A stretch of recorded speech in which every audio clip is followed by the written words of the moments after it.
Hello বন্ধুরা, আজকে আমরা বানাতে চলেছি চিলি চিকেন, বাঙালি স্টাইলের চিলি চিকেন। এখানে মোটামুটি 500 মতন চিকেন আছে, তো 500 কি 500 একটু কম হবে।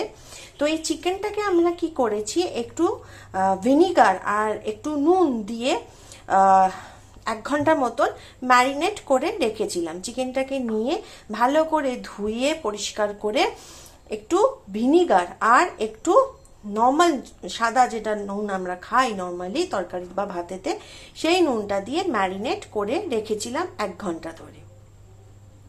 চিলি চিকেন বানানোর জন্য বাকি যে উপকরণগুলো রয়েছে, মাঝারি সাইজের 2টো পেঁয়াজ এরকম কিউব কিউব করে আমরা কেটে নিয়েছি, ভালো করে ধুয়ে কিউব কিউব করে পেঁয়াজ কেটে নিয়েছি।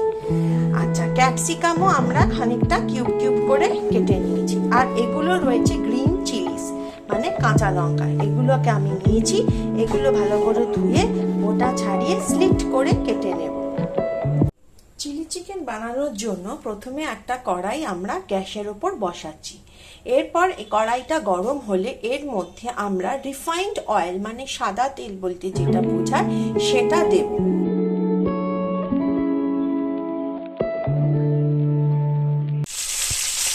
দেখো, মাংসগুলোকে যেগুলো আমি আগে থেকে ম্যারিনেট করে রেখেছিলাম নুন আর ভিনিগার দিয়ে, সেগুলো এর মধ্যে দিয়েছি তেলের ওপর। এবার এগুলোকে আমি তেলের মধ্যে দিয়ে কম আঁচে চাপা দিয়ে দিয়ে ভাজবো, যতক্ষণ না মাংসের ভেতরে যে লাল লালগুলো দেখছে এগুলো কাঁচা, এইগুলো যতক্ষণ না পাকা মানে কুক হচ্ছে প্রপারলি, ততক্ষণ আমি এগুলোকে ভাজবো। দেখো, চিকেনটা এখন ভাজা হচ্ছে। দেখছো চিকেনের রংটা, যে গোলাপি সাদা রংটা ছিল, সেটা আস্তে আস্তে কুকড হওয়ার ফলে, মানে ভাজা হওয়ার ফলে তেলের মধ্যে রংটা কিন্তু আস্তে আস্তে চেঞ্জ হচ্ছে। বিশেষ করে এই জায়গাগুলো দেখো লাল লাল ছিল, সেগুলো কিন্তু আস্তে আস্তে রান্না হচ্ছে, সেটা বোঝা যাচ্ছে।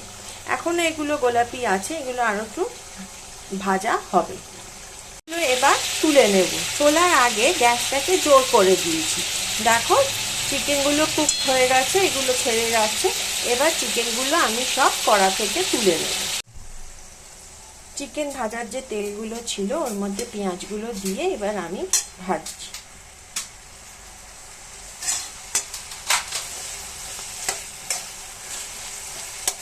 যথেষ্ট তেল আছে, আমি আলাদা করে আর তেল এতে দেবো না। পেঁয়াজটা যে খুব ভাজা হবে তা নয়, একটুখানি অল্প ভাজা হবে। এবার যতক্ষণ পেঁয়াজগুলো ভাজা হচ্ছে ততক্ষণ একটা সস তৈরি করে নেব। চিলি সস, টমেটো সস আর চিনি দিয়ে।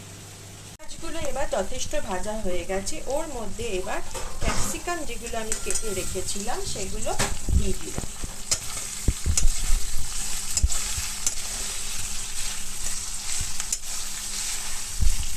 এই দেখো, এই সসটা রেডি করেছি। Chilli sauce, green chilli sauce, tomato ketchup, soya sauce, চিনি আর অল্প ভিনিগার দিয়ে এবার এই সসটা অল্প একটু জল দিয়ে একটা মানে মিক্স সস বানাবো। এবার ওই মিক্স সসটা আমি এই পেঁয়াজ আর ক্যাপসিকামের মধ্যে দিয়ে দিলাম।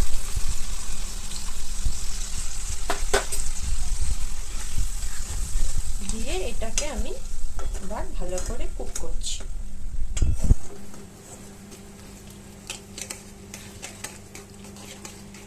যতক্ষণ সসটা কুক হচ্ছে ততক্ষণ আমি এই বাটিটা আর একটু জল নিয়ে নিচ্ছি।